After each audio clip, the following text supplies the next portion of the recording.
Right ఇక పెహల్గాం ఉగ్రదాడి ఘటనలో ఖచ్చితంగా భారత ప్రభుత్వం అయితే ముందడుగు వేస్తుందని మనం చెప్పొచ్చు. ఖచ్చితంగా పగ తీర్చుకుంటాం, అలాగే ఉగ్రవాదులకు కావచ్చు, పాకిస్తాన్కి కావచ్చు ఖచ్చితంగా ఒక గట్టి హెచ్చరిక అయితే జారీ చేస్తున్నట్లుగా కూడా మనకి తెలుస్తోంది. అయితే ఇక పాకిస్తాన్ ప్రభుత్వ అధికారిక ఎక్స్ ఖాతాను భారత్ బ్యాన్ చేసింది. ఎక్స్ పేజీ ఓపెన్ చేస్తే విత్ ఆల్డ్ అని చూపిస్తోంది. పహల్గాం ఉగ్రదాడి నేపథ్యంలో పాక్తో ఉన్న అన్ని దారుల్ని భారత్ మూసేస్తోంది. ఇప్పటికే ఇరు దేశాల మధ్య రాకపోకల్ని, దౌత్య సంబంధాల్ని కట్ చేసింది. అటు సింధు జలాల ఒప్పందాన్ని సస్పెండ్ చేసింది. ఇప్పుడు నెట్టింట కూడా పాకిస్తాన్ కు యాక్సెస్ లేకుండా అడ్డుకుంది.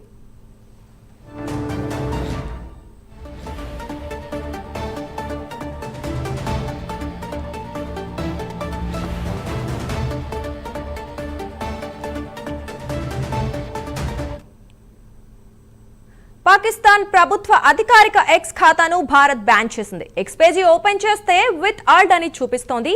పహల్గాం ఉగ్రదాడి నేపథ్యంలో పాక్తో ఉన్న అన్ని దారుల్ని భారత్ మూసేస్తోంది. ఇప్పటికే ఇరు దేశాల మధ్య రాకపోకల్ని, దౌత్య సంబంధాల్ని కట్ చేసింది. అటు సింధు జలాల ఒప్పందాన్ని సస్పెండ్ చేసింది. ఇప్పుడు నెట్టింట కూడా పాకిస్తాన్ కు యాక్సెస్ లేకుండా అడ్డుకుంది.